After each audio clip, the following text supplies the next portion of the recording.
I don't need too much.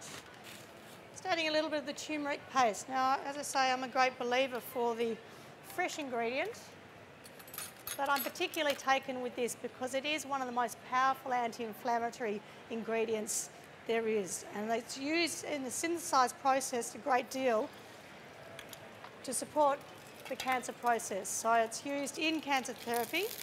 Its powerful ingredient is curcumin, or its active bioactive ingredient. I'll just let that cool down a little bit. And just break it up. So if we were making a rendang, which is a traditional Indonesian and or Malay style, then we'd start to fry off the ingredients. We'll just let that settle for a moment. And I prepped some beans earlier. It's beautiful green beans, because they're going to sit really well with the flavours.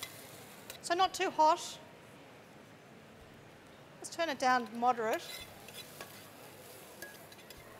I'm just going to add a little bit of my vegetable and sugar stock just to get some reaction from it. I'm going to add some tamari because we need the salty flavour. So we've got the pungent flavour from the turmeric. Of course, you could add garlic if that was your thing, or cook off shallots. Just a little bit of tamari. It's going to give it a deeper colour, but I'm using some organic raw sugar, just a small amount.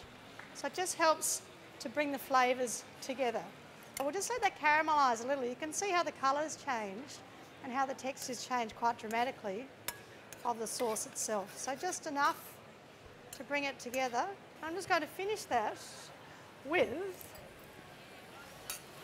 just a handful of beautiful organic spinach that the guys at Back to Eden graciously donated for my cause. Just some fresh lime, so the acidity, which we haven't added yet because we didn't use any vinegar or such. We didn't use any mirin in this particular dish. We might have used Shaoxing, so we may have used a Chinese rice wine just to keep, with the Nonya philosophy. And just to bring out a little bit of the citrus quality to emphasise the fresh lime that we used on there. And you can see it's got this magnificent green hue. My green beans with wilted spinach with coconut, and the last little bit that goes through there is of course the fresh desiccated coconut, and we don't want to overcook this, so I'm just adding it as a condiment. And the Balinese have a salad called lawar where they use a lot of coconut, which you may have had if you've ever been to Bali and had some of the traditional food. So just to finish it off.